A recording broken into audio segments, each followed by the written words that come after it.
I walked into the courthouse with my head high and my stomach in knots, cameras flashing so violently it felt like the air itself was breaking apart around me. I already knew what story they wanted. The fallen daughter, the failed CEO, the woman who took family money and burned it all down. I could almost hear the headlines being written as I crossed the marble floor. But what none of them knew, not the reporters, not my parents sitting stiffly in the front row, not even my sister who had filed this case against me, was that I had spent 8 years preparing for this exact kind of humiliation. I just never imagined it would come from my own blood. I had braced myself for the judge's verdict. I had braced myself for public shame. What I was not prepared for was the single question he asked less than 10 minutes later. A question so simple, so precise, that my sister froze mid-breath, my mother went pale, and my father finally stopped pretending this was about love. That question cracked open the truth I had buried for 8 years. And once it was exposed, there was no putting it back. My name is Elena Moore. I am 32 years old. And until very recently, I believed that if I worked hard enough, stayed quiet enough, and proved myself long enough, my family would eventually see me as more than a problem they needed to manage. I was wrong. The courtroom smelled faintly of polished wood and old paper, the kind of place where history and judgment lived comfortably together. I sat at the defense table, my hands folded tightly in my lap, listening to the murmur of the gallery behind me. I did not turn around. I did not need to. I already knew who was there. My parents sat together, shoulders squared, faces carefully neutral. They looked like concerned observers, not like the people who had quietly endorsed the lawsuit meant to destroy me. And beside them sat my younger sister, Lila. Perfect posture, soft expression. Dressed in cream instead of black, like someone attending a difficult meeting rather than a public execution. Lila had always known how to look harmless. 8 years earlier, she was the one my parents worried about. She was the sensitive one, the emotional one, the daughter who needed protecting. I was the other one, the difficult one, the ambitious one, the one who asked uncomfortable questions and refused to accept simple answers. Growing up, I learned quickly that love in my family came with conditions. If you fit the role they designed for you, you were cherished. If you didn't, you were tolerated. I had been tolerated my entire life. I built my company without their help. No loans, no safety net, no family introductions or quiet favors behind closed doors. I worked nights, weekends, holidays. I slept on couches. I missed birthdays. I missed weddings. Every time I chose my work, my parents called it selfish. Every time Lila needed support, they called it family. By the time my company finally stabilized, by the time we signed contracts that made the long years worth it, I thought the hardest part was over. That was when the lawsuit arrived. The filing claimed I had borrowed a massive sum from my family and mismanaged it, that my company was insolvent, that I was hiding losses. That intervention was necessary to protect what little value remained. None of it was true, but truth has a way of struggling when money, appearances, and family reputation are involved. The bailiff called the court to order. Everyone rose. The judge entered, calm and unreadable, and the room settled into a silence that pressed against my ears. Lila's attorney began first. He spoke smoothly, confidently, weaving a story that sounded reasonable if you didn't know me. He talked about concern, about family responsibility, about a younger sister forced into an impossible position by an older sibling who refused to listen. I watched Lila dab at her eyes with perfect timing. I stared straight ahead. When it was my attorney's turn, she stood slowly. She did not rush. She did not dramatize. She simply stated that the claims were false and that we intended to demonstrate that no such loan had ever existed. The judge nodded, flipping through the file. Then he stopped. He looked up, not at me but at Lila. His voice was calm, almost casual. "Ms. Moore," he said, "before we proceed, I need clarification on one point." Lila straightened, her practiced composure still intact. "Yes, Your Honor." "You claim this money was transferred to your sister's company," the judge continued. "Can you tell me the exact date of that transfer?" There was a pause. just a fraction of a second. But I saw it. Lila hesitated. She gave a date. Confidently. Too confidently. The judge nodded again and looked down at the documents.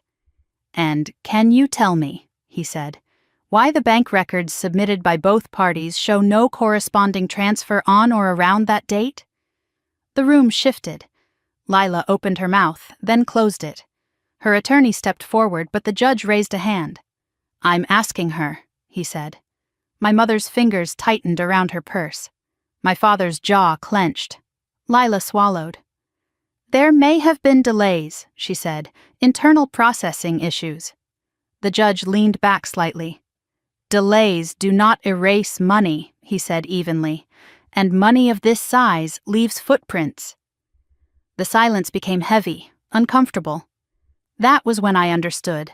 Not that I would win, but that the story my family had built was starting to collapse under its own weight. As the hearing continued, I drifted inward, my mind pulling me backward through the years that led to this moment. I remembered the first time my parents told me to be patient with Lila. She was younger. She needed time. She needed support. I learned to step aside, again and again. When I launched my company, my father called it a phase. My mother asked how long I planned to embarrass myself before finding something stable. Lila said nothing. She just watched. When my company struggled, they told me it was my own fault. When it succeeded, they told me not to let it go to my head. And when Lila failed at her own ventures, they told me to help her, because that was what family did. I helped, quietly, repeatedly, until the day I realized help had turned into expectation, and expectation had turned into entitlement. The lawsuit was not a sudden betrayal. It was the final move in a pattern that had been forming my entire life. The judge called for a brief recess. The room erupted into whispers. Reporters leaned toward one another. Phones came out. I remained seated. Lila leaned toward our parents, her voice low but urgent. My mother shook her head, panic flickering across her face. My father stared straight ahead, his expression hardening. For the first time, I saw fear in them. Not fear for me. Fear of exposure. When court resumed, my attorney presented the financial records, clear, clean, unambiguous, no loan, no transfer, no debt. The judge listened carefully. Then he looked at Lila again. "Ms. Moore," he said, "this court takes false filings very seriously, especially when they are used to apply pressure under the guise of family concern." Lila's face drained of color. My parents exchanged a look I had never seen before, not concern, calculation. In that moment, something inside me shifted. I realized this was never about money. It was about control. They could tolerate my independence as long as it did not threaten the hierarchy they lived by. As long as I stayed small enough to be corrected, quiet enough to be guided. The moment I outgrew that role, I became a problem to solve. And problems, in my family, were removed quietly, efficiently, and without remorse. As the judge adjourned for the day, I gathered my things slowly. I did not look at my parents. I did not look at Lila. I walked out past the cameras, past the whispers, past the version of myself they wanted the world to believe. Outside, the air felt sharper, colder, cleaner. For 8 years, I had carried the weight of trying to be enough for people who only loved me when I was useful. That day, standing on the courthouse steps, I finally understood something that should have been obvious long ago. This was not a misunderstanding. It was a reckoning, and it had only just begun. I did not need to look at my sister to know how she felt about that first crack in her story. I could sense it the way you sense a shift in weather, subtle but undeniable. Still, as I sat there waiting for the judge to return, my eyes drifted to her without permission. Lila sat perfectly still, hands folded, chin lifted, as if nothing had changed. She even adjusted her sleeve, a small habitual gesture I had seen 1,000 times before. That single movement pulled me backward, not to the courtroom, but to the beginning of everything. I had lived my entire life reacting to that gesture, long before I ever understood what it meant. I had always known my family would choose Lila over me. What I did not know was how early they had taught her that choosing her meant discarding me. When we were children, my parents liked to tell people we were close. Two girls, only a few years apart, raised under the same roof, sharing the same values. It sounded good. It made them look successful. The truth was less tidy. From the outside, Lila looked fragile and sweet, the kind of child adults leaned down to listen to. I was the one who spoke too loudly, asked too many questions, and refused to smile on cue. They said I was strong. What they meant was that I did not need protecting, and in my family, needing protection was currency. The first time I realized I came second, we were still young enough that the memory should have faded. It did not. Lila had broken something valuable, a small antique my mother loved. When our parents asked what happened, Lila cried. Real tears, trembling lips, shoulders shaking. I remember standing there, waiting for the truth to matter. Instead, my mother turned to me and asked why I had upset my sister. My father said I should have known better than to let her touch it. I was told to apologize. Lila never said a word. That was the day she learned that silence could be louder than honesty. As we grew older, the pattern hardened. If Lila struggled, it was because she was sensitive. If I struggled, it was because I was difficult. If she failed, she was supported. If I failed, it was dissected. Every family dinner felt like a quiet performance. Lila played the role of the daughter who needed care. I played the role of the daughter who should know better. They used phrases that sounded reasonable to outsiders. Be patient with your sister. She feels things more deeply. You're stronger than she is. You don't need as much. Each sentence pushed me further out of the circle while pretending it was an act of love.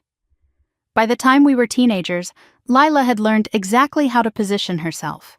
She knew when to cry and when to stay quiet. She knew which looks earned sympathy and which earned protection. I, on the other hand, learned to swallow my reactions. Any display of anger or frustration only confirmed what they already believed about me. I was volatile, I was emotional, I was the problem. There was a night I still think about, one my parents probably forgot the moment it ended. Lila had missed curfew. I covered for her. I always did. When my parents found out anyway, they demanded to know why she was late. She said she had been scared to come home because I had yelled at her earlier. It was a lie, a small one. But it worked. I remember my father looking at me with disappointment instead of concern. My mother told me I needed to control my temper. I was grounded. Lila was hugged. That was when I understood that truth did not protect me. Compliance did. When adulthood arrived, the labels changed, but the roles did not. Lila became the daughter my parents worried about navigating the world. I became the daughter they expected to compromise. Every decision I made that did not align with their vision was treated like a personal offense. When I chose my career path, they called it unstable. When I refused help that came with strings attached, they called it pride. When I succeeded, they downplayed it. When Lila struggled, they called family meetings. They spoke about me differently when they thought I could not hear. She's smart but hard to deal with. She's always been like that. Lila is just easier. Easier. That word followed me everywhere. It excused everything they did. The most painful part was that none of it felt malicious in the moment. It felt practical. It felt justified. They framed every choice as necessary. Necessary to keep peace. Necessary to protect the family. Necessary to avoid embarrassment. And slowly, without ever saying it out loud, they trained me to accept less. By the time I moved away, I had already learned not to expect fairness. I did not leave after a dramatic fight. There was no shouting, no slammed doors. I left the way people leave places that have already pushed them out. Quietly. I told myself distance would fix it. That if I removed myself from the daily friction, the love underneath would surface. For a while, I believed it had worked. Calls became polite, visits became rare but civil. Lila asked surface-level questions about my life. My parents stopped criticizing my choices directly. I thought we had reached an understanding. What I did not realize was that distance did not dissolve the hierarchy. It only froze it. While I was building my life piece by piece, they were building a narrative about me. A narrative where I was reckless, where I was ambitious to a fault, where my independence was a warning sign. Lila remained the reference point. The good daughter, the one who stayed close, the one who did not make them uncomfortable. The first time I sensed something had shifted was subtle. Lila asked questions she had never asked before. How was my company structured? Who handled finances? Whether I had investors? She framed it as curiosity, as concern. I answered vaguely. Old habits die hard. I had learned that sharing too much only invited judgment. Looking back, I can see how carefully she moved, how she collected impressions instead of facts, how she mirrored concern while storing ammunition. Sitting in that courtroom years later, watching her adjust her sleeve, I understood that nothing she was doing was new. She had been practicing this role since childhood. The only difference now was the scale. Instead of family dinners and whispered judgments, the stage was public. Instead of parental approval, the prize was control. My parents liked to tell themselves they loved us equally. I am sure they still believe that. But love, in our family, was never evenly distributed. It flowed toward whoever made their lives easier, whoever reflected them best, whoever did not challenge the story they wanted to tell about themselves. I had challenged it simply by existing as myself. As the judge called the room back to order, I felt something strange settle in my chest. It was not fear. It was clarity. The realization that the lawsuit had not created this divide. It had only revealed it. For years, I had told myself that my family did not mean to hurt me, that they were flawed but well-intentioned, that if I just explained myself better, tried harder, softened my edges, they would meet me halfway. They never had. They had chosen Lila not because she was right, but because she fit. The courtroom lights seemed harsher as the proceedings resumed. I kept my gaze forward, my posture steady. I no longer needed my parents to understand me. I no longer needed my sister to see me as anything other than an obstacle she had decided to remove. What I needed now was something I had never allowed myself before. Distance without guilt, truth without apology, and the strength to stop hoping for a version of family that had never existed.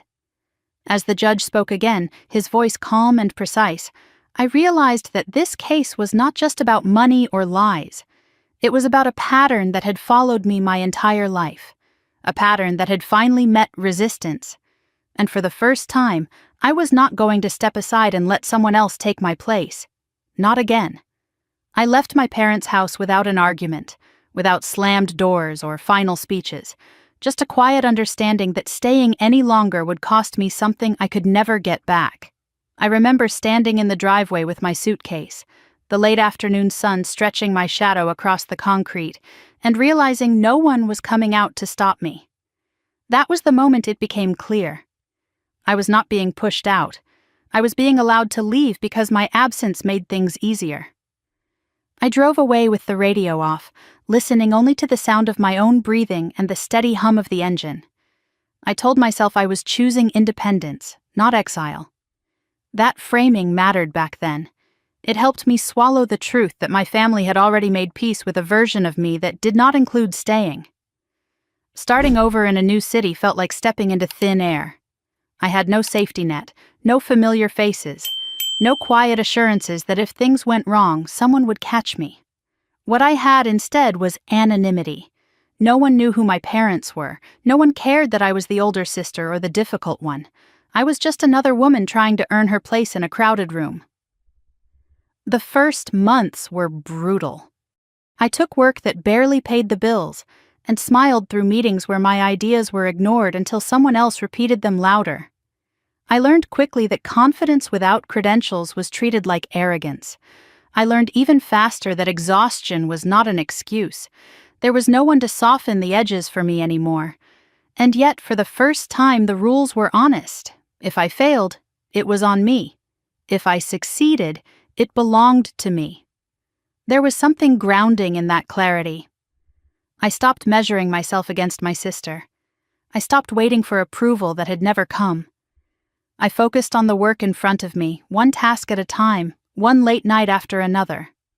I slept on a friend's couch longer than I like to admit. I ate cheap takeout and counted every dollar. I built skills quietly, without announcing my progress to anyone who might use it against me. When I made mistakes, I fixed them without asking permission. When opportunities came, I took them even if they scared me. There were nights I questioned everything, nights when the loneliness felt heavier than any rejection I had known growing up. But even on those nights, I felt something unfamiliar underneath the doubt. Relief. I was no longer performing for anyone. I was no longer the problem that needed managing. The idea for my company did not arrive fully formed. It grew out of frustration, out of watching systems fail people who deserved better. I saw inefficiencies others accepted as normal. I asked questions that made rooms uncomfortable. Old habits die hard. The difference was that this time, discomfort led to solutions instead of silence. I registered the business under a name that had nothing to do with my family. That decision was deliberate. I did not want their shadow anywhere near it. No quiet pride, no subtle claims, no assumptions that whatever I built belonged to them by default. When I signed the paperwork, my hands shook.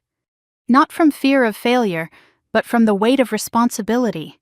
There was no one to blame if this collapsed. That thought terrified me. It also made me feel alive. The early days were slow. Progress came in inches, not leaps. I pitched to people who barely listened.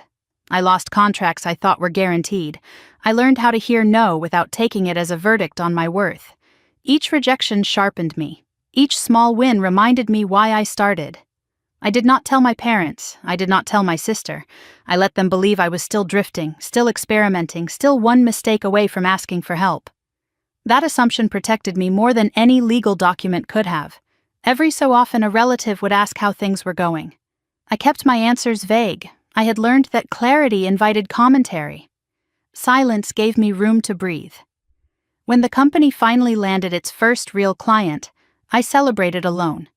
I sat on the floor of my apartment with a cheap bottle of wine and let myself feel proud without bracing for criticism. No one told me to be careful. No one warned me not to get ahead of myself. It was just me and the quiet acknowledgement that I had done something real. As the months turned into years, the business stabilized. We hired slowly, carefully. I chose people who valued transparency, who asked questions instead of deflecting them. I built a culture that rewarded accountability instead of performance theater. It mattered to me that no one felt the way I had grown up feeling: replaceable, invisible, conditional. Success crept in quietly. There were no headlines, no sudden leaps, just steady growth and increasing confidence from partners who trusted us with their work. I turned down opportunities that felt wrong. I learned when to walk away. I learned that walking away was not the same as losing. And through it all, I kept my distance. My parents called less often. When they did, the conversations stayed shallow. They asked about my job in the same way people ask about the weather, politely and without real interest. My sister reached out occasionally, her questions always wrapped in concern. Are you taking care of yourself? Are you managing okay? I answered just enough to seem normal. There was a part of me that hoped this distance meant peace, that we had found a rhythm where no one needed to compete or sacrifice. I convinced myself that my success, kept small and quiet, would not threaten the balance they preferred. I was wrong again. The first sign came during a holiday visit I almost skipped. I noticed the way my parents listened when my sister spoke about her struggles, leaning in with sympathy. When I mentioned work, the room shifted. My mother asked if I was sure it was sustainable. My father asked what my backup plan was. Their concern felt familiar, like a well-worn coat I had outgrown but still recognized. Later that evening, my sister pulled me aside. She asked questions that felt rehearsed. How big was the company now? Who handled the money? Whether I ever felt overwhelmed managing it alone. Her tone was gentle, her eyes were sharp. I answered carefully. I told myself I was being paranoid. I told myself family curiosity was harmless. But something had changed. On the drive back to my apartment, the unease followed me. I realized then that my success had crossed an invisible line. As long as I struggled, I was dismissed. As long as I stayed small, I was tolerated. The moment I became stable without them, I became unpredictable. Unpredictability scared them. I did not know yet how far they would go to restore control. I did not know my sister had already begun reframing my independence as recklessness. I did not know my parents were listening more closely to her version of events than to reality. What I did know was that the quiet life I had built was about to be disturbed. The contract I was preparing to sign that week should have been routine. We had negotiated for months. The terms were fair. The trust was there. I walked into the office that morning feeling cautiously optimistic, unaware that a different kind of meeting was already being scheduled somewhere else. As I sat at my desk, reviewing the final details, my phone buzzed with an unfamiliar number. I let it go to voicemail.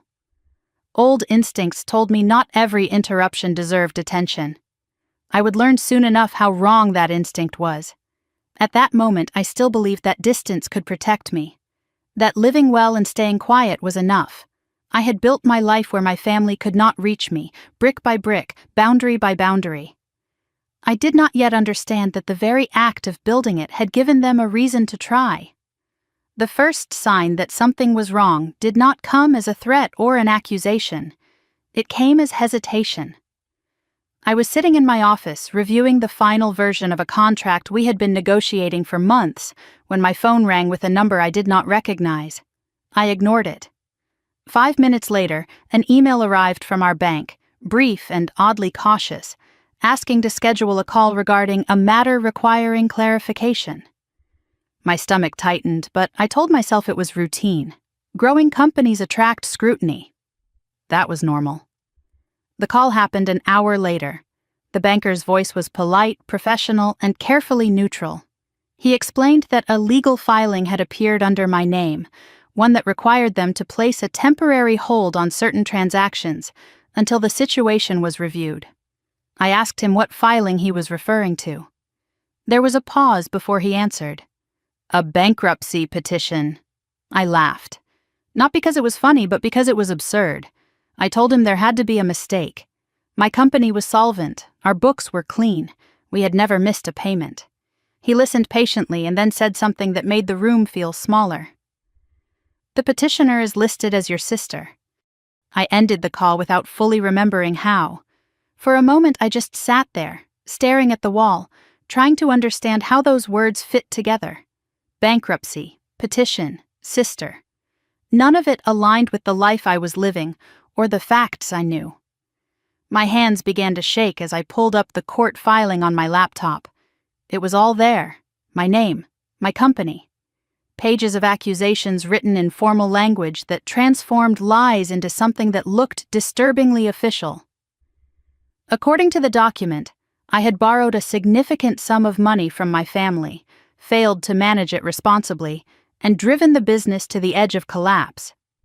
The petition claimed intervention was necessary to prevent further losses. I read it twice, then a third time. I had never borrowed money from my parents or from Lila, not once. I had gone out of my way to avoid that exact scenario, knowing how easily generosity in my family turned into leverage. As I was still trying to process what I was seeing, my phone began to buzz again. This time, it was not the bank. It was a reporter. She asked if I would like to comment on the filing. She used phrases like family dispute and financial mismanagement. I told her she had the wrong information. She apologized politely and told me the story was already circulating.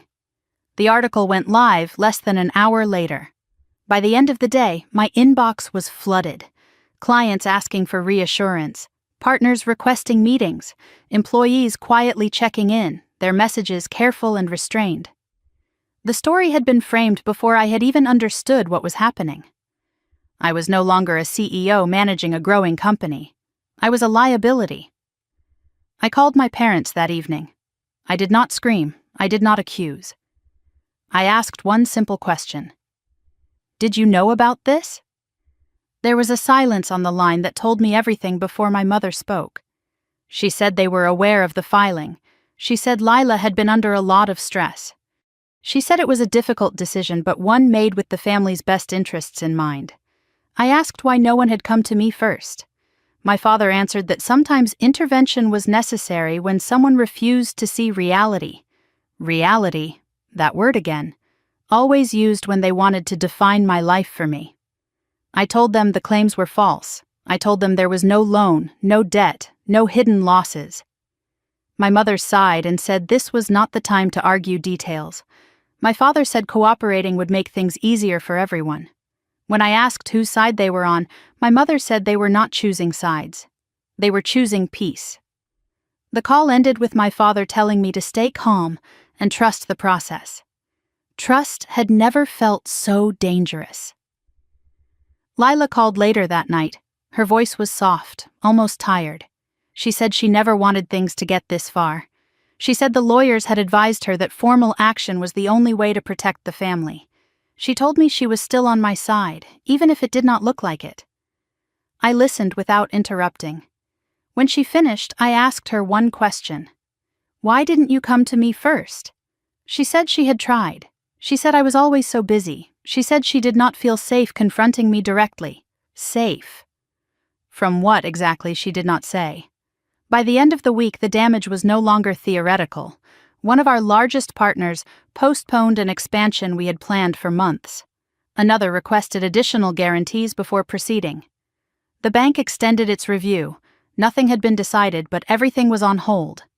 Uncertainty spread faster than any confirmed loss ever could.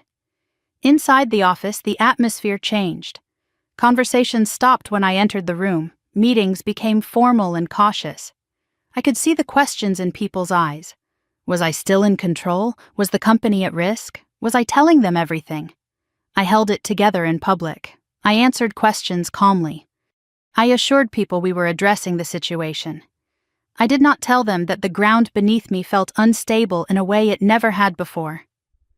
At night, alone in my apartment, the weight of it all pressed in. Not just the legal threat, but the realization that my family had chosen this path deliberately. This was not a misunderstanding or an emotional reaction. It was calculated. They had taken the one thing they knew would hurt me most and turned it into a weapon. The worst part was how familiar it felt. The framing, the concern, the insistence that this was for my own good. They had always done this. The scale was new. The tactic was not. I read the petition again, slower this time. That was when I noticed something small but unsettling. The language around the alleged loan was specific, almost technical, as if it had been written by someone with intimate knowledge of my business operations. The dates referenced internal milestones that were not public. The assumptions about cash flow reflected conversations that had never left my office. That realization sent a chill through me. If those details were accurate, someone had helped her. I did not know who yet. I did not know how deep it went. But for the first time since the filing, the shock gave way to something sharper. Awareness. This was not just about family, it was about access. The following Monday, a senior member of my team asked for a private meeting. He said some employees were worried. He said transparency would help calm fears. I agreed, even as a knot formed in my chest. I told him the truth as plainly as I could. The claims were false. We were not bankrupt. We were fighting it. He nodded, but his eyes flickered. Later that day, another employee asked if contingency plans were being discussed. Someone else asked about severance policies. Fear was seeping in through the cracks. That night I sat at my desk long after everyone else had left, staring at the city lights through the window. I thought about all the years I had tried to stay out of my family's way, all the compromises I had made to avoid conflict. And still, here I was, being dragged into a public battle I had never agreed to fight.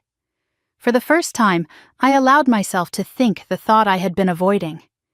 They were not trying to help me. They were trying to take something from me.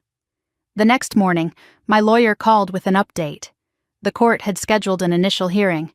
The timeline was moving faster than expected. I thanked her and hung up, my mind already racing ahead. If my family believed this filing would scare me into compliance, they had miscalculated. Fear had its place. It could paralyze, it could destroy, but it could also clarify. As I closed my laptop and prepared to face another day of careful explanations and unanswered questions, one thing became painfully clear. This was not a disagreement that could be smoothed over with time and silence. This was a line they had crossed, and once crossed, it could not be uncrossed. The silence from my family after the lawsuit became public was louder than any accusation they could have thrown at me. Days passed without a call, without a message, without even the pretense of concern. It was as if I had been erased overnight, not because I had done something wrong, but because acknowledging me would have required them to face what they had helped set in motion. I checked my phone more times than I wanted to admit, not because I expected comfort, but because some part of me still hoped for resistance, for a voice that would say this had gone too far. Nothing came. The invitation arrived 3 days later. My mother's voice was careful, overly calm, when she asked me to come by the house so we could talk like a family. She said it the way people say things they have rehearsed. I agreed without hesitation. If they were finally willing to speak, I wanted to hear what justification they had chosen. Their living room looked exactly the same as it always had. Neutral colors, carefully arranged furniture, family photos that told a curated version of our story. I noticed, not for the first time, that most of the framed memories featured Lila. Graduations, vacations, smiling moments frozen in time. I wondered how many people had sat in this room believing we were close. My parents were already seated when I arrived. Lila sat between them, her posture slightly hunched, hands folded in her lap like a child waiting to be forgiven. No one offered me a hug. No one asked how I was holding up. My father gestured for me to sit, his expression serious, as if we were about to negotiate terms rather than talk about the destruction of my life. He started by saying they were disappointed, not in the situation, but in how it had escalated. My mother nodded, adding that things never should have reached a courtroom. I waited, listening, letting them speak. Every word felt like a familiar pattern, one I had grown up navigating. They spoke about stress, about misunderstandings, about intentions. No one said the word betrayal. When I asked why they had supported the filing without speaking to me first, my father said they trusted Lila's judgment. My mother said Lila had been under immense pressure and needed support. They both emphasized that they were not taking sides. They were just trying to protect the family. Protect it from what, I wanted to ask? From the truth, from discomfort, from the reality that one daughter had chosen to destroy the other. Lila finally spoke. Her voice trembled just enough to sound sincere. She said she never wanted to hurt me. She said she felt responsible for stepping in when she believed I was making dangerous decisions. She said the lawsuit was never meant to shame me, only to create accountability. I looked at her and realized something unsettling. She believed what she was saying. Or at least she believed in the version of reality where her actions were justified. She had learned early that intention mattered more than impact, especially when she was the one defining it. When I told them again that there was no loan, no hidden debt, my father sighed and said this was not the time to debate facts. My mother reminded me of everything they had given me growing up, the sacrifices they had made, the opportunities I had been afforded. Her voice softened as she said, "After all we've done, the least you can do is not drag this family through more embarrassment." That was when it hit me. This was never about money. It was about reputation, about preserving an image at any cost. I was not their daughter in that moment. I was a liability. They asked me to consider settling, to step back from the company temporarily, to let Lila help manage things until the situation calmed down. They framed it as generosity, as concern, as a way to protect me from further damage. I asked them what would happen if I refused. The room went quiet. My father said they hoped it would not come to that. My mother said they did not want to choose between their daughters. Lila looked down at her hands and said she just wanted peace. Peace, I realized, was code for compliance. I left that meeting with the hollow understanding that the family I had tried so hard to preserve no longer existed, if it ever had. They were not asking me to compromise. They were asking me to disappear quietly so things could go back to how they preferred them. The consequences followed me back to work. Within days, rumors that my family supported the lawsuit began to circulate. It was subtle at first. A question asked twice. A meeting rescheduled without explanation. Then it became explicit. A board advisor asked me privately whether I had considered stepping aside for the good of the company. A partner mentioned that stability mattered more than loyalty in uncertain times. When your own family turns away, people notice. It becomes permission. I tried to reassure my team, but I could see the doubt growing. They did not know my parents. They did not know my history. They only saw a lawsuit backed by blood, by the implication that the people who knew me best believed I was a risk. At night, the isolation pressed in. I replayed conversations from my childhood, seeing them with new clarity. Every time I had been told to be the bigger person, every time I had been asked to step aside for Lila's sake, every time my silence had been praised as maturity, I had mistaken endurance for strength. I had believed that loyalty would eventually be returned. It never was. One evening I stood in my apartment staring at the city lights, wondering how many decisions I had made to avoid exactly this moment. How many times I had chosen peace over honesty. How many warnings I had ignored because facing them would have meant admitting something painful, that my family's love was conditional, and I had outgrown the conditions. The breaking point came when I saw a photo online. My parents and Lila attending a social event together, smiling, arm in arm. The caption mentioned how difficult the situation had been for them. Not for me, for them. The comments were full of sympathy, prayers, support. I realized then that they had already rewritten the story. In their version, they were the victims of a difficult daughter. Lila was the brave sister trying to do the right thing. I was the chaos they had to contain. That night, I stopped trying to explain myself to people who benefited from misunderstanding me. I went back through the lawsuit documents with fresh eyes, not as someone hoping to clear her name, but as someone preparing to defend her life. I noticed patterns I had overlooked before, assumptions that could only have come from inside knowledge, timelines that aligned too neatly with internal discussions. Someone had helped her, and my family had made sure she felt entitled to do it.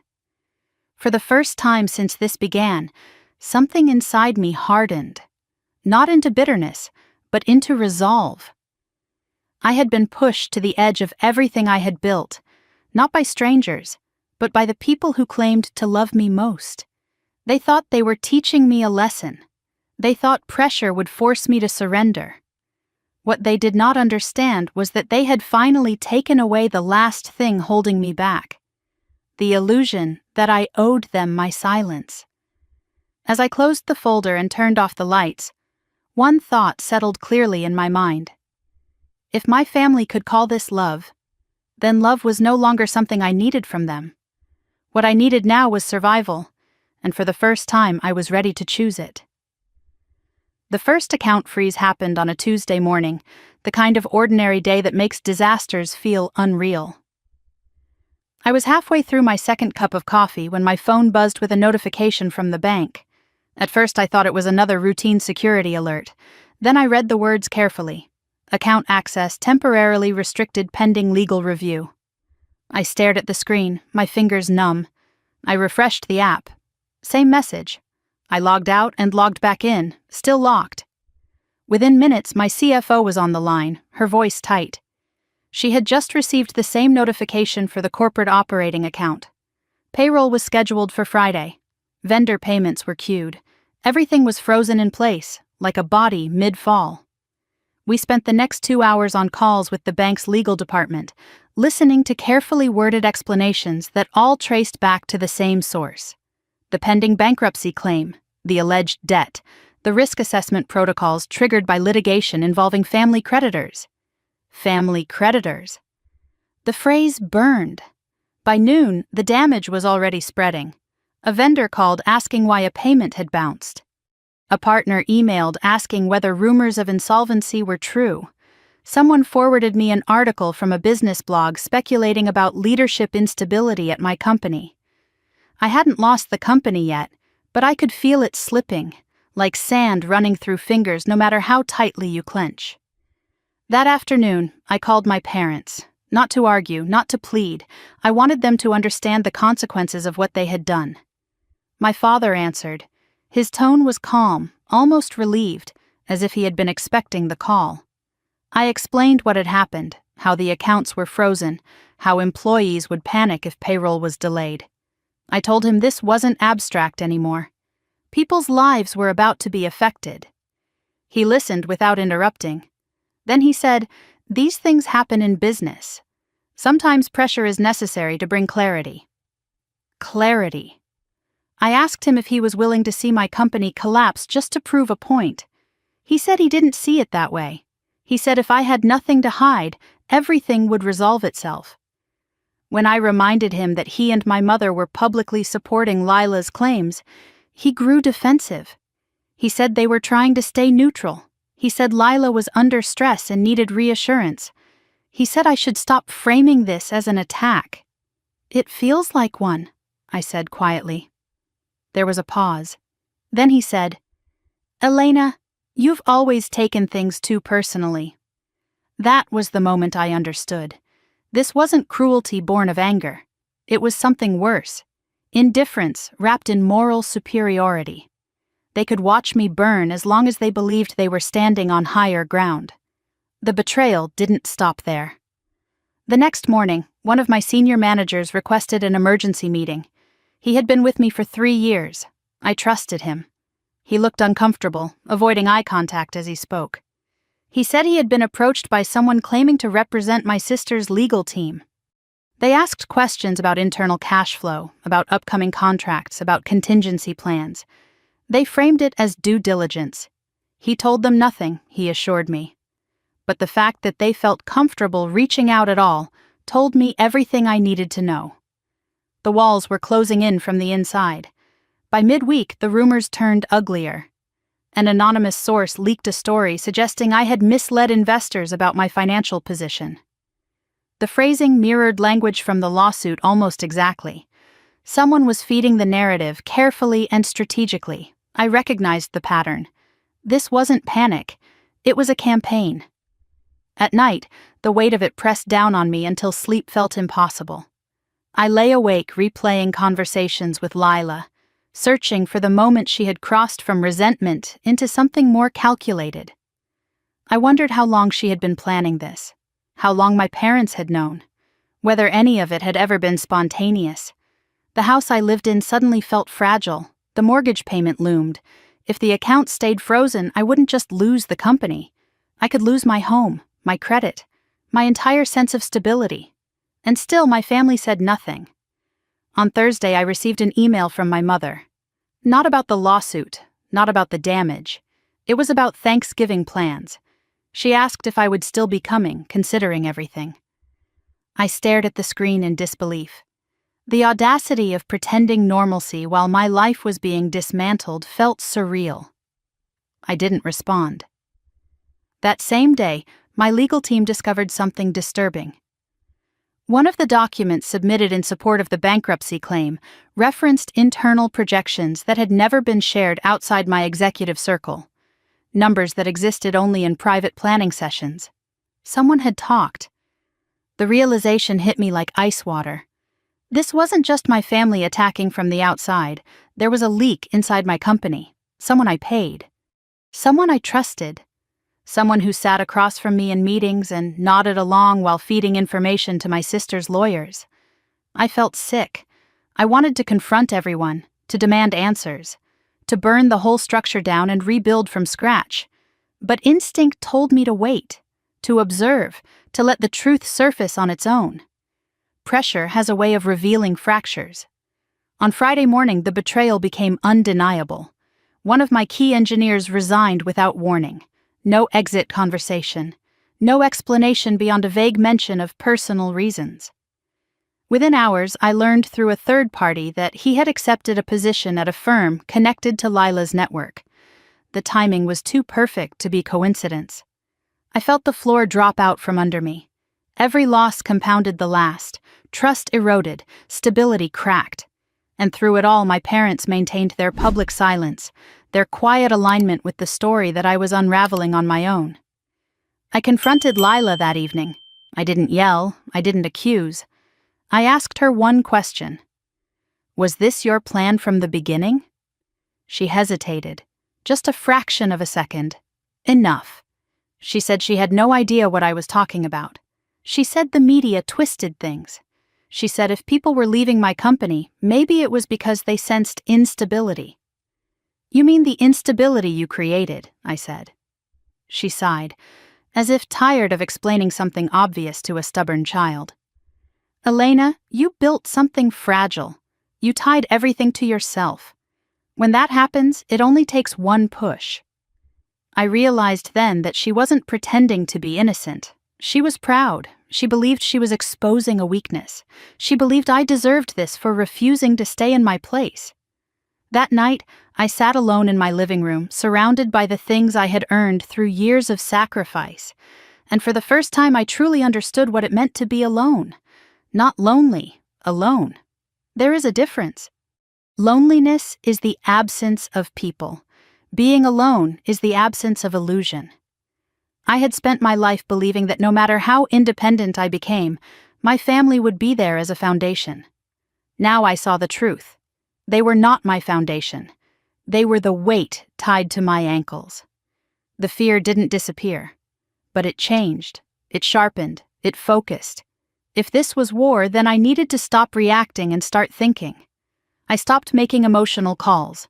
I stopped checking social media. I stopped explaining myself to anyone who hadn't earned the explanation. Instead, I began documenting everything, every suspicious interaction, every timeline inconsistency, every piece of information that suggested coordination rather than coincidence. I reviewed the lawsuit line by line, not as a victim, but as a strategist. Patterns emerged, assumptions that could only come from internal knowledge, claims that relied on information no outsider should have had. They had underestimated me. They thought grief would make me reckless, that fear would make me fold, that family pressure would force me to surrender. They didn't understand the one thing growing clearer with every betrayal. I had already lost the family they were threatening to take away. There was nothing left for them to leverage. As the week ended and the city lights flickered on outside my window, I felt something shift inside me. The pain was still there. The damage was real, but beneath it something steadier was forming. Resolve. They had pushed me to the edge of everything I loved, believing I would beg them to pull me back. Instead, I was learning how to stand without them, and I wasn't done yet. The idea that saved me did not arrive like inspiration. It arrived like exhaustion, quiet, heavy, and unavoidable. I was sitting alone in my office long after everyone had gone home, the city outside reduced to scattered lights and distant sirens, when I finally stopped trying to fight the chaos head-on. Fighting was what they expected. Panic, denials, emotional reactions they could twist into proof that I was unstable. That was when I realized something simple and terrifying. Lila did not need to win in court to destroy me. She only needed the process to drag on long enough to bleed me dry. Every frozen account, every delayed contract, every whispered rumor was doing her work for her. This wasn't a lawsuit, it was a slow suffocation. So I stopped thinking like a defendant and started thinking like a CEO again. The first step was silence, not weakness, control.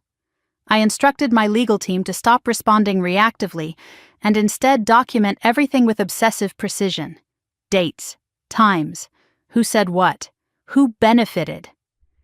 I stopped answering calls from my parents entirely. Every voicemail from my mother went unheard. Every carefully worded message from my father remained unopened. They were no longer part of the equation. The second step was observation. I gathered my senior leadership team for what I framed as a routine operational review. I watched them carefully as they spoke, not their words but their posture, who avoided eye contact, who asked questions that felt rehearsed, who seemed more interested in what I didn't say than what I did. One name kept surfacing in my mind, not because of something obvious, but because of something subtle. A project manager named Aaron. Reliable, friendly. The kind of person no one ever suspected because he made himself useful without being visible. He had access to financial projections. He attended meetings where timelines were discussed. He also happened to have worked briefly with a firm tied to Lila's social circle years earlier. I didn't confront him. I didn't change his access. Instead, I did something riskier. I fed him a lie, not a dramatic one, just a quiet adjustment. I mentioned casually during a meeting that we were exploring a contingency plan involving an offshore account restructure if the account freezes continued. I used specific phrasing, specific numbers, details that would sound credible to someone looking for ammunition. Then I waited. 3 days later, Lila's legal team filed an amended motion referencing concerns about asset relocation strategies involving offshore structures. The language mirrored my words almost exactly. I stared at the filing, my hands steady, my heartbeat calm. There it was. Proof, not circumstantial, not emotional, direct. The betrayal had a name. I felt no rage, no urge to scream, just clarity, the kind that sharpens your vision and drains the noise from your thoughts. They had underestimated me not because they thought I was weak, but because they thought I was predictable. That afternoon, I met with my lead attorney and slid the documents across the table. I showed her the internal meeting notes, the timeline, the amended filing, the overlap. She looked up slowly. "This changes everything," she said. I nodded. "I know." What she explained next felt surreal. With evidence of internal sabotage and coordination between a family plaintiff and an employee, the narrative shifted. This was no longer a simple bankruptcy dispute. It was potential fraud, abuse of process, conspiracy. For the first time since this nightmare began, the law was no longer a weapon aimed at me. It was something I could wield. We prepared quietly. Subpoenas, requests, strategic disclosures. Nothing flashy, nothing public. I wanted Lila comfortable, confident. I wanted her thinking she was winning. And she was. At least that's what my parents believed. My mother called again that week. This time her voice cracked. She said she was worried about my health. She said the stress wasn't good for me. She said maybe I should let Lila handle things temporarily so I could rest. I almost laughed. Instead, I asked her a question I had never dared to ask before. If this were happening to Lila, I said, would you be asking her to step aside? The silence stretched long enough to become an answer. My father took the phone. He spoke about sacrifice, about family unity, about how sometimes one person has to bear discomfort for the greater good. I told him calmly that I had already borne enough. Then I hung up. The next move came from Lila sooner than I expected. She requested a private meeting. She framed it as reconciliation. She said she didn't want things to get uglier. She said the media attention was hurting everyone. She suggested we sit down, just the two of us, and talk honestly. I agreed. We met at a quiet restaurant she knew I liked. Neutral ground, soft lighting, the kind of place where difficult conversations are softened by ambiance. She arrived smiling, dressed simply, playing the role of the concerned sister perfectly. She asked how I was holding up. She said she hated seeing me so stressed. I let her talk. Then she said it. The real reason she was there. She suggested a settlement, not just financial, structural. She proposed that I step down as CEO and retain an advisory role while she helped stabilize the company through a transition period. I looked at her and saw it clearly. This wasn't about saving me. It was about owning what I built. "You're asking me to give you my company," I said. She tilted her head sympathetically. "I'm asking you to let go before it breaks you." I leaned back in my chair. "You know what's interesting?" I said quietly. "You've never once asked if I actually did what you accused me of." She smiled. "That's not the point." There it was. The truth slipped out without effort. I left the meeting without agreeing to anything, She didn't look worried. She thought she still had control. That night, I finalized the last piece of my counter-strategy. We filed a motion requesting the judge review evidence of coordinated interference, internal data leaks, and misrepresentation of financial intent. It was concise, precise, devastating. And then we waited. The hearing was scheduled sooner than expected. When I walked into the courthouse that morning, cameras were already waiting. Reporters murmured. Headlines had been drafted before I arrived. They were ready to watch me fall. I sat at the defense table, my hands folded, my face calm. Across the aisle, Lila sat with our parents. She wore the expression of someone who believed the ending was already written. The judge entered. Proceedings began. Lila's attorney spoke confidently, repeating the familiar narrative. Irresponsibility, hidden debts, failure. Then it was my attorney's turn. She didn't start with emotion. She didn't defend my character. She asked one question. "Your Honor," she said, "before we proceed, we request clarification on whether this court has been made aware of evidence suggesting that this bankruptcy filing was supported by improperly obtained internal corporate information." The room shifted. The judge looked up. Lila stiffened. My parents leaned forward. That single question cracked something open. As the documents were submitted, as timelines were laid out, as the connections became impossible to ignore, I watched Lila's composure falter for the first time. Not panic, shock. She hadn't expected resistance this sharp, this organized.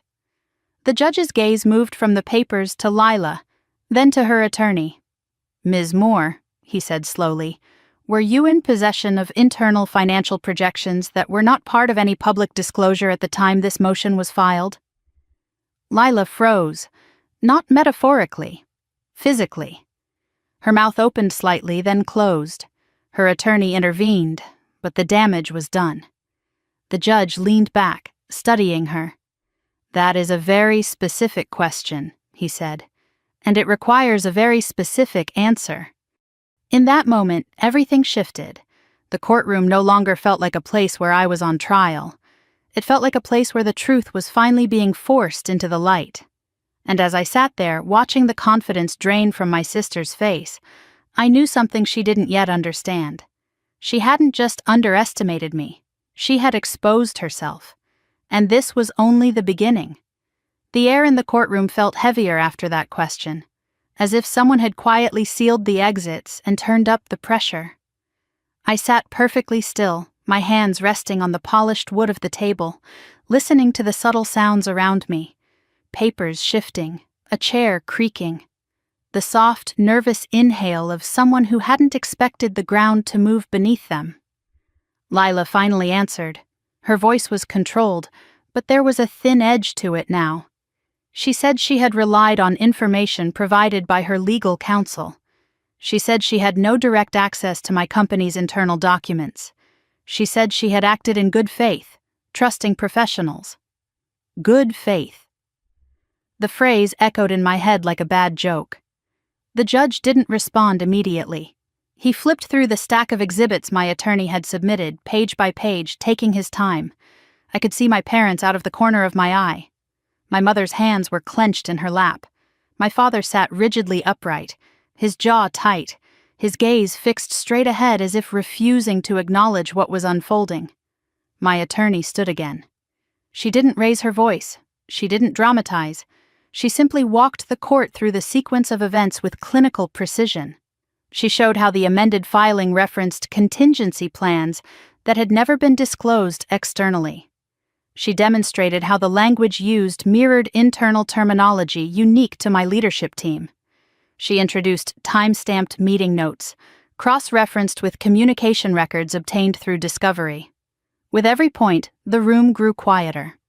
"This information," my attorney said calmly, "could only have come from one of two sources. Either Ms. Moore had unauthorized access to proprietary data, or someone inside the company provided it to her or her representatives." The judge looked directly at Lila. "Which is it?" he asked. Lila glanced at her lawyer. Just a flicker. Enough. Her lawyer objected, citing speculation, but the judge waved him off. "I'm not interested in theatrics," he said. "I'm interested in understanding whether this court is being used to legitimize an internal sabotage effort." The word sabotage hung in the air, sharp and undeniable. My mother let out a small sound, almost a whimper. My father leaned toward Lila's attorney and whispered something urgently. I wondered briefly whether this was the first time they realized how far this had gone. The judge ordered a brief recess. As everyone stood, the tension didn't release. It thickened. I remained seated for a moment, grounding myself, feeling the steady rhythm of my own breathing. This was the moment where panic usually set in for people like my sister. The moment when control slips and desperation rushes in to fill the gap. When we reconvened, the judge's tone had shifted. It was no longer exploratory, it was firm. He announced that the court would expand the scope of review to include potential abuse of process and misrepresentation. He ordered immediate preservation of communications between Lila, her legal team, and any third parties with access to my company's internal systems. My attorney's posture didn't change, but I saw the faintest nod. This was the opening we needed. Lila, on the other hand, looked shaken. She tried to maintain her composure, but the mask was cracking. Her confidence had been built on the assumption that family loyalty would shield her, that no one would force the situation into a space where evidence mattered more than narrative. She had been wrong. As the hearing adjourned for the day, reporters surged forward. Cameras flashed, questions were shouted. I kept my head down, walking steadily beside my attorney, letting her shield me from the noise. Behind us, I heard my mother call my name. I stopped. I turned slowly, meeting her eyes. She looked older than I remembered, smaller. For the first time, she didn't look authoritative or disappointed. She looked afraid. "Elena," she said softly, "this has gone too far." I studied her face, searching for something familiar. Concern, regret, accountability. I found none of it. "This went too far the moment you let her file that claim," I said quietly. My father stepped forward. "We didn't know it would turn into this," he said. "We thought it would be handled privately." Privately, silently, with me absorbing the damage while they preserved their comfort. "You knew it would hurt me," I said. "You just didn't think it would hurt you." He flinched. Lila stood behind them, her expression carefully neutral. She didn't look at me. She didn't need to. The shift in power was already undeniable. That night, the consequences began to ripple outward. A key partner called to reassure me that they were standing by. Another admitted they had paused engagement until the situation clarified, but said the hearing had changed their perception. The narrative was fracturing. Internally, my legal team moved fast. Subpoenas were prepared. Requests for digital access logs were filed. The employee I suspected, Aaron, was placed under discreet review. No confrontation, no warning. Pressure was the point. 2 days later, he cracked. He asked for a meeting. His email was short, polite, urgent. When he sat across from me, he couldn't meet my eyes. He spoke quickly, explaining that he had felt trapped, that he had been approached by someone connected to Lila's circle months earlier. He said they framed it as harmless, just context, just reassurance. He said he never thought it would turn into this. I listened without interrupting. When he finished, I asked one question. "Did they pay you?" He hesitated, then nodded. The confession felt strangely anticlimactic. I didn't feel anger. I felt relief. Proof has a way of calming chaos. I documented everything, recorded statements, transfer records, timelines. Then I turned it over to my attorney. Within hours, the strategy shifted again. At the next court appearance, my attorney presented the evidence of internal collusion. Not dramatically, methodically. The judge listened, his expression growing darker with every detail. Lila's attorney tried to deflect, arguing that Aaron had acted independently, that any information shared was misunderstood or misused. But the judge wasn't interested in excuses. "Intent matters," he said. "And so does impact." He ordered further investigation. He warned all parties against interference. And then he said something that made my stomach tighten. "If it is determined that this bankruptcy filing was initiated or sustained through knowingly falsified representations," he said, "there will be consequences." Consequences. The word landed differently this time. Outside the courthouse, the cameras were relentless. Headlines shifted. The tone changed. What had once been framed as a failed CEO under family scrutiny was now being questioned as something far more complex. My parents stopped calling. Lila stopped smiling. That evening I sat alone again, but the solitude felt different now. Less like abandonment, more like space. For years I had been taught to measure my worth through their approval, through silence, through endurance. Now, I was watching the structures that had controlled me begin to crumble under the weight of their own actions. I didn't feel victorious, not yet. But I felt steady. The truth was no longer hidden. It was unfolding, piece by piece, in a place where family names didn't outweigh evidence. And as I prepared for what came next, one thought stayed with me, clear and unwavering. They had tried to bankrupt me to erase my independence. Instead, they had forced me into the one position they never wanted me to occupy, the one where I had nothing left to lose, and everything left to prove. The night before the final hearing, I didn't sleep at all.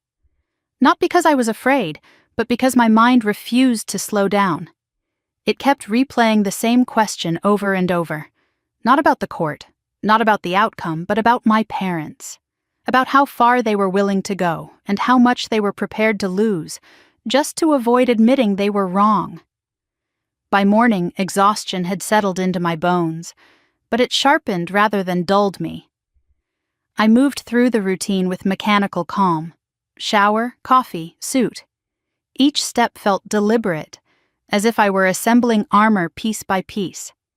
When I arrived at the courthouse, the atmosphere was different. The crowd was larger, the press presence heavier. This wasn't just another hearing anymore. Something had shifted in public perception, and everyone could feel it. Inside courtroom 7, the air buzzed with quiet anticipation. I took my seat beside my attorney, my posture straight, my hands steady. Across the aisle, Lila sat rigidly, her composure strained.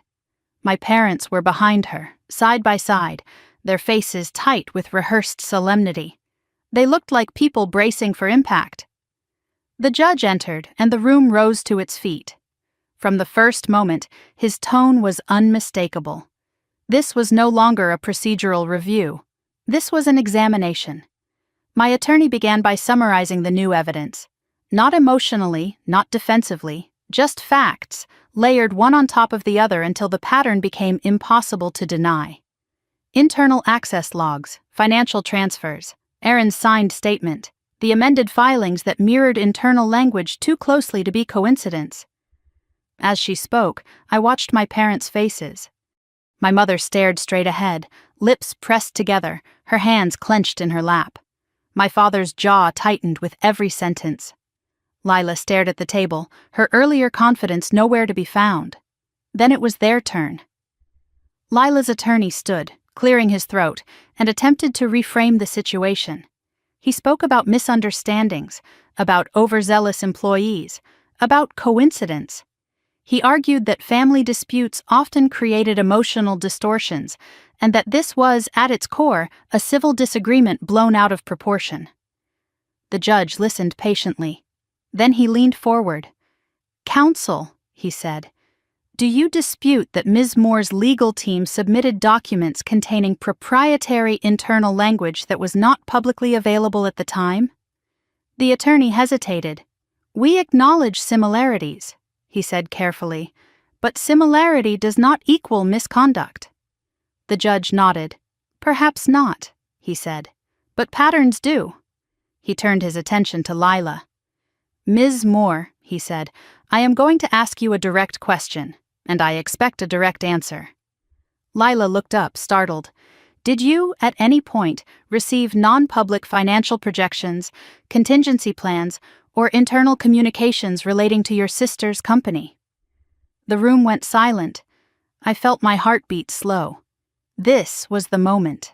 Not dramatic, not explosive, just unavoidable. Lila's lips parted. She glanced briefly at her attorney, then at my parents. "I relied on information provided by others," she said. "That is not what I asked," the judge replied evenly. "Did you receive it?" A pause stretched out, taut and exposed. "Yes," she said quietly, "but I didn't solicit it. It was offered." My mother inhaled sharply. My father closed his eyes. The admission hit the room like a physical wave. The judge nodded once. "Thank you," he said. "That will be noted." He turned to the clerk and made a brief notation, then addressed the court again. "This changes the posture of this case," he said. "What was presented as a family-driven creditor action now bears the hallmarks of coordinated interference." He looked directly at my parents. "Mr. and Mrs. Moore," he said, "you have been present throughout these proceedings. You have publicly supported this action. Were you aware that your younger daughter was in possession of internal corporate data not legally available to her?" My mother shook her head rapidly. "No," she said. "We didn't know." My father hesitated longer. "We knew she had advisors," he said carefully. "We trusted the process." The judge's gaze hardened. "Trust does not absolve responsibility," he said, "especially when reputational and financial harm is foreseeable." He leaned back, folding his hands. "At this point," he continued, "the court must consider whether this action was pursued in bad faith." Bad faith. The words landed with quiet finality. Lila's attorney objected, arguing that intent had not been proven, that motivations were complex in family matters. The judge overruled him. "I have heard enough," he said. The ruling came swiftly after that. The bankruptcy claim was dismissed, not conditionally, not pending further review. Dismissed. The judge stated clearly that the evidence supported a finding of abuse of process and misrepresentation. He ordered the immediate lifting of all account freezes tied to the claim. He warned that further attempts to pursue similar actions without new evidence would result in sanctions. As he spoke, I felt something inside me loosen for the first time in months.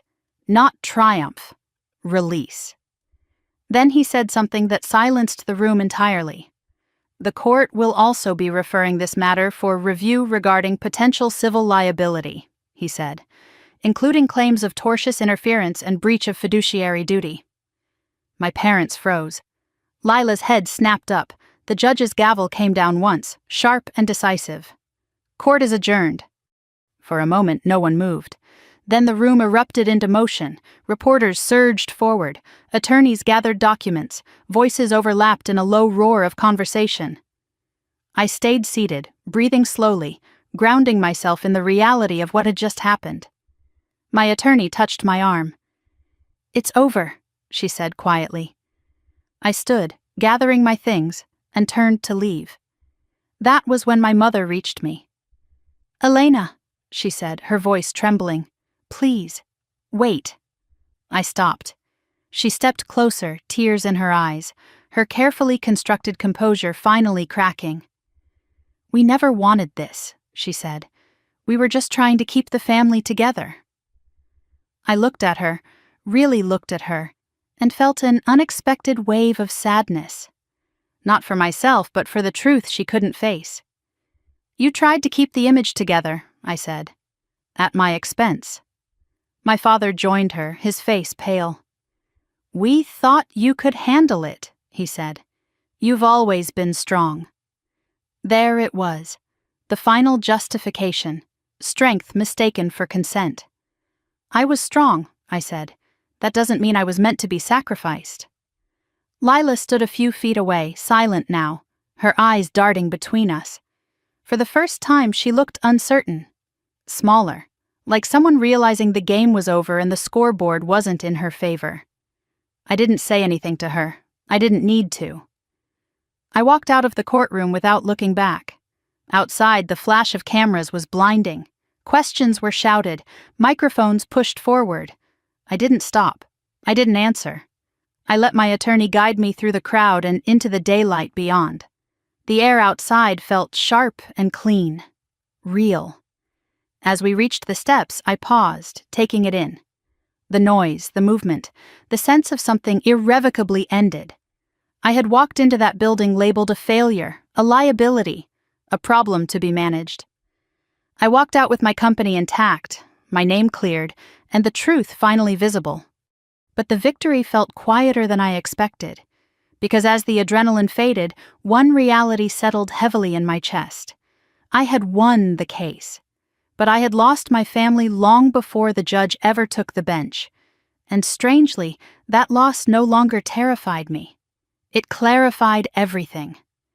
As I descended the steps and disappeared into the city, one thought anchored itself firmly in my mind. The worst thing they ever did wasn't trying to bankrupt me. It was teaching me that survival would require letting them go. And now that I had, there was nothing left to stop me from moving forward. Not in fear, but in truth. The first morning after the ruling felt unnaturally quiet. No frantic calls, no legal alerts, no notifications demanding my attention before I had even opened my eyes. The silence was disorienting, like stepping onto solid ground after months at sea and still feeling the sway beneath your feet. I went into the office early, before anyone else arrived. The building smelled faintly of cleaning solution and stale coffee, a familiar scent that grounded me. I stood in the lobby for a long moment, looking at the company logo on the wall. For weeks, I had walked past it with the weight of uncertainty pressing down on my chest, wondering if this place would still belong to me by the end of the month. Now it did. Not because someone had spared me, but because I had fought for it. By mid-morning, the team began to arrive. There was an awkwardness in the air, the kind that comes after a crisis when people don't know which version of reality they're allowed to acknowledge. Some smiled cautiously. Others avoided my eyes, unsure whether celebration or restraint was appropriate. I gathered everyone in the main conference room. No speeches, no dramatics. I thanked them for holding the line, for continuing to do their jobs under pressure most people would never understand. I told them the accounts were unfrozen, the contracts reinstated, and the immediate threat resolved. I didn't mention my family. I didn't need to. Relief rippled through the room, quiet but palpable. Shoulders loosened, breaths released. A few people clapped softly, then stopped unsure. I let it pass without comment. We didn't need applause, we needed stability. Later that day, the emails began. Partners who had gone silent during the lawsuit reached out, cautiously optimistic. Some apologized, others framed their absence as prudence. I accepted what was useful and ignored the rest. Reputation is a strange currency. It disappears quickly and returns slowly, and only if you stop chasing it. The board requested a formal review, not adversarial, procedural. They wanted assurance that the company was protected against similar attacks in the future. I welcomed it. Transparency was no longer a threat to me. It was armor. That afternoon, my attorney called with an update. The referral the judge mentioned was moving forward, not just against Lila, but against the individuals involved in facilitating the internal leak. There would be depositions, investigations, consequences. I listened without reaction. Justice, I had learned, is rarely loud. It unfolds in measured steps, indifferent to how long you waited for it. When I hung up, I sat back in my chair and stared out the window. For the first time since this began, I wasn't bracing for the next hit. I was simply present. That night, I went home and cooked dinner. A real meal. Not something rushed or eaten standing up. I turned off my phone and let the apartment fill with quiet. I realized how long it had been since I allowed myself something as simple as rest without guilt. 2 days later, my parents came to the office. They didn't call ahead. The receptionist buzzed me, her voice hesitant, asking if I was expecting visitors. I knew immediately who it was. I told her to send them up. They stood in the doorway of my office like strangers, unsure of the customs in a foreign country. My mother's eyes were red. My father looked thinner somehow, his confidence stripped down to something brittle. I didn't offer them seats. My mother spoke first. She said she hadn't slept since the hearing. She said she didn't recognize how things had spiraled so far. She said families weren't supposed to end up in courtrooms. I listened. My father said he wanted to make things right. He said mistakes had been made on all sides. He said we should find a way to move forward without more damage. I asked him one question. "Are you here because you're sorry," I said, "or because you're afraid of what happens next?" He didn't answer right away. That was answer enough. My mother reached for my hand. I stepped back. I told them I wasn't interested in apologies that only arrived once accountability became unavoidable. I told them I wasn't seeking revenge, but I was done pretending that love required me to be expendable. They asked what I wanted. "I want boundaries," I said, "and distance." My mother cried. My father nodded stiffly, as if acknowledging a business decision rather than a personal one. When they left, I closed the door and felt a surprising sense of calm. Not relief, acceptance.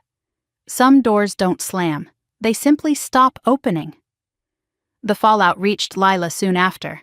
She tried to call, then text, then sent an email framed as reflection. She said she had acted out of fear. She said she felt overshadowed. She said she never meant for it to go this far. I didn't respond, not because I hated her, but because I finally understood her. And understanding didn't require reconciliation. The company moved forward. We renegotiated contracts, rebuilt trust, implemented stricter internal controls. I promoted people who had proven their integrity under pressure and let go of those who hadn't. Quietly, professionally, without spectacle. One evening, weeks later, I attended an industry event I had skipped during the lawsuit. People approached me cautiously at first, then with genuine interest. Some congratulated me, others asked how I handled it. I told them the truth. I stopped waiting for permission to defend myself. The press eventually lost interest. Scandals have a short shelf life when they don't end in spectacle. My story became a footnote, a cautionary tale, a quiet example of resilience rather than collapse. And that was enough. Late one night, I received a message from a junior employee who had joined during the chaos. She thanked me for staying. She said watching me stand my ground made her feel safer building her own career. I sat with that for a long time. Leadership, I realized, isn't about never falling. It's about what you model when the fall is public. As the months passed, the scars faded into something like memory. Not erased, integrated. I stopped flinching at unexpected calls, stopped scanning rooms for threats. Life didn't return to what it was before. It became something better, quieter, cleaner, honest. I didn't rebuild bridges with my family. I built something else instead. A life that didn't require their approval to feel whole. On a crisp autumn morning, I walked into the office and paused again beneath the logo. This time, I smiled. They had tried to bankrupt me to teach me humility. What they taught me instead was sovereignty. And that was something no court, no family name, no manufactured narrative could ever take away. The invitation arrived in a plain white envelope with no return address, slipped under my apartment door sometime between dusk and dawn. I noticed it only because it felt heavier than it should have when I picked it up, as if the paper itself carried intention. Inside was a single card with careful handwriting, a request, not a demand. My sister wanted to meet. One last conversation. No lawyers, no parents, just us. I sat at my kitchen table for a long time holding that card between my fingers. The old version of me would have gone immediately, driven by hope or guilt or the habit of cleaning up messes I didn't make. But that woman didn't exist anymore. I had learned, painfully, that closure offered by people who caused the wound often came with conditions. Still, curiosity won. We met in a small park near the river, the kind of place families used on weekends and office workers passed through without noticing. It was early evening, the light soft, the air cool enough to carry the smell of leaves and water. Lila was already there, sitting on a bench, her hands folded neatly in her lap. She looked smaller than I remembered, not fragile but stripped of performance. She stood when she saw me, hesitated, then sat back down. "Thank you for coming," she said. I nodded but didn't sit. I wanted to leave myself the option of walking away without ceremony. She started talking immediately, as if afraid silence would swallow her courage. She said the investigation was ongoing. She said the pressure was unbearable. She said she hadn't slept in weeks. Her voice shook when she mentioned our parents, how devastated they were, how ashamed. I listened without interruption. Then she said the sentence I had expected, the one that had always followed any conflict between us. "I never meant to hurt you." The words landed flat, familiar, overused. I asked her one question. "When you filed that case, what did you think would happen to me?" She opened her mouth, then closed it. She looked out at the river, watching the water move past as if the answer might float by. "I thought you'd step down," she said finally. "I thought you'd realize it was too much. I thought I'd save you from yourself." I let out a slow breath. "You thought destroying my career would save me?" She winced. "I didn't think it would go that far." "But you knew it could," I said. She didn't deny it. That was the moment I understood something that shifted the ground beneath my feet. Lila didn't see me as a person who could be wronged. She saw me as an obstacle in her own story, one she believed she was entitled to move.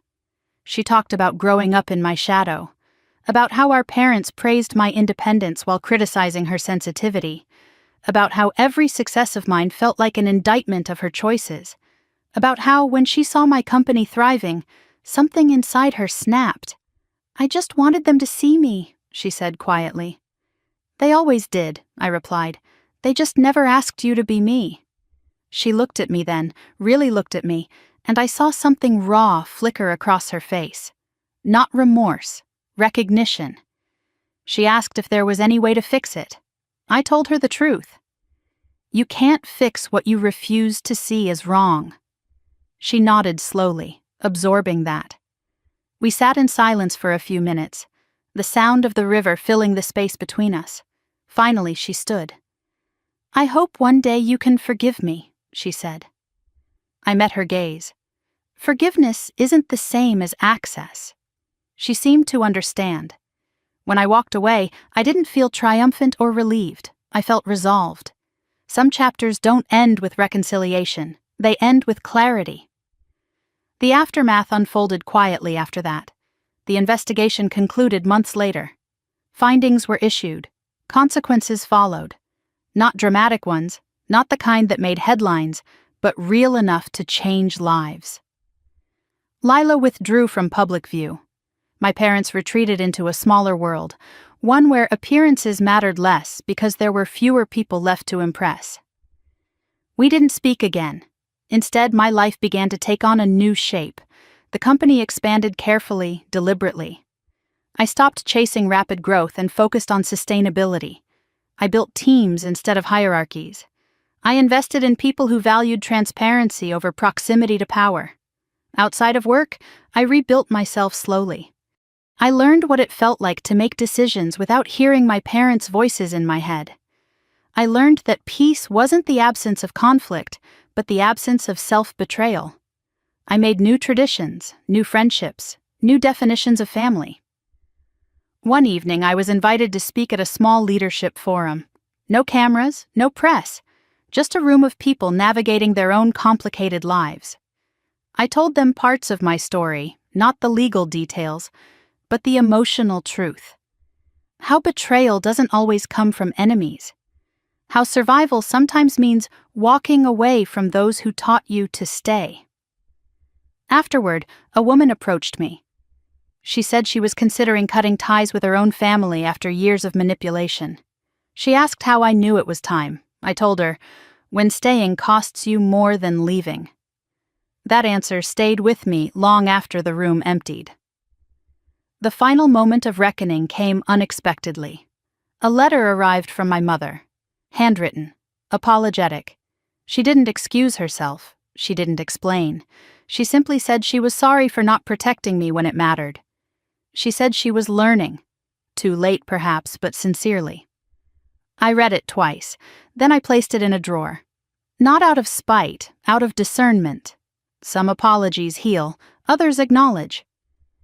This one did both, but it didn't change the boundary I had set. Growth doesn't require reopening every door. As winter turned to spring, I noticed something remarkable. I was no longer angry, not numb, not detached, just free. The story that once defined me no longer owned me. It had become something I carried lightly, a reminder of what I had survived, and what I had chosen not to repeat. Late one night, I stood by my window watching the city lights, thinking about the girl I had been 8 years ago. The one who believed love meant endurance. The one who stayed quiet to keep the peace. The one who thought family loyalty was unconditional. I wished I could tell her what I knew now. That dignity is not something you earn by suffering. That silence is not the same as strength. That sometimes the bravest thing you can do is walk away from the people who taught you to doubt yourself. I turned away from the window and went to bed. Not with a sense of victory, but with something far more enduring. Closure. Not because they gave it to me, but because I finally gave it to myself.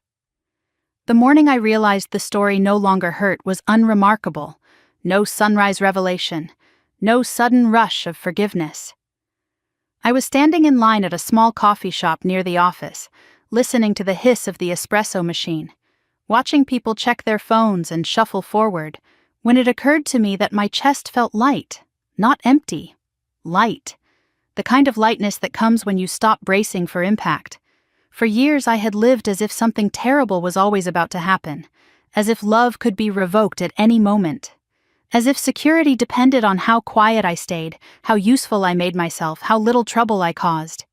Even after the court ruling, even after the evidence surfaced and the truth became undeniable, that reflex lingered. Trauma has a long memory. But that morning, standing there with a paper cup warming my hands, I understood something simple and profound. I was no longer waiting for anyone to forgive me. I had forgiven myself. The company continued to grow, but not in the way people expected.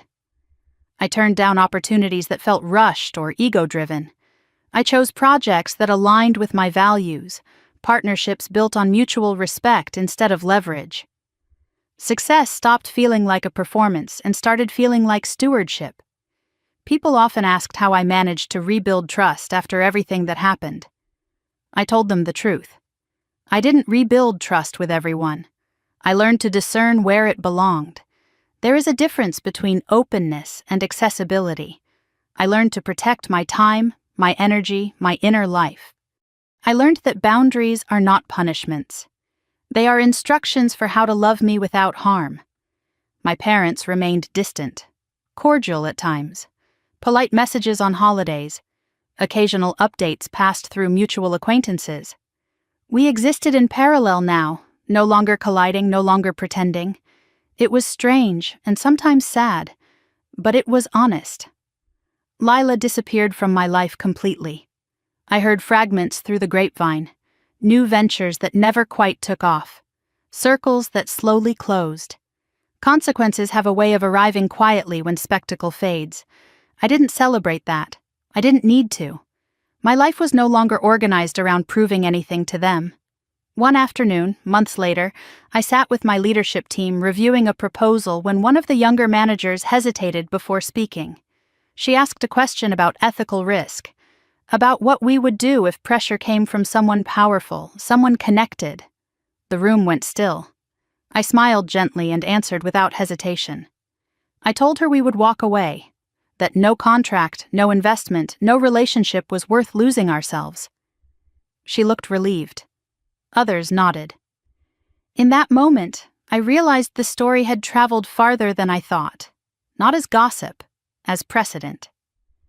The most meaningful legacy isn't what you build, it's what you refuse to sacrifice while building it. On the anniversary of the court ruling, I didn't mark the day. No reminders, no reflection posts. I spent it hiking with friends, laughing, breathing cold air into my lungs. I let my phone stay buried in my bag, untouched. That night, as we sat around a fire, someone asked me if I would ever write about what happened. Share it publicly. Turn it into something consumable. I considered it. Then I said, only if it helps someone else stop blaming themselves. Because that was the cruelest part of it all. Not the lawsuit, not the public scrutiny, not even the betrayal. It was the years I spent wondering if I deserved it. I didn't. And neither do you, if any part of this story feels uncomfortably familiar. If you have ever been made to feel like your strength was a burden. If you have been told to be quiet for the sake of peace. If the people who were supposed to protect you became the ones who used your loyalty against you. You are not weak for wanting love. You are not wrong for refusing harm. And you are not obligated to stay where your dignity is treated as collateral. I wish someone had told me that earlier. I wish someone had said that walking away doesn't mean you failed at family. Sometimes it means you succeeded at survival. These days, my life feels smaller in the best way. Fewer voices, clearer priorities. A steadiness I once thought was reserved for other people. I wake up without dread. I work without fear. I rest without guilt. And when I look in the mirror, I recognize the woman staring back at me. Not because she is unscarred, but because she is whole. If you've stayed with me through this story, thank you. Truly. Stories like this don't end with neat bows or perfect justice. They end with choice, with clarity, with the quiet courage to build a life that doesn't require you to disappear. If something in this resonated with you, I would love to hear your thoughts. Have you ever had to choose between keeping the peace and keeping yourself? Share your experience in the comments. You never know who might read it and feel less alone. And if you found value in this story, please consider liking it and subscribing to the channel. It helps these stories reach the people who need them most, the ones sitting in silence, wondering if they're allowed to choose themselves. Stay with us. More stories are coming. Stories about justice, about dignity, about the quiet power of walking away and building something better. Until next time, take care of yourself. You deserve it.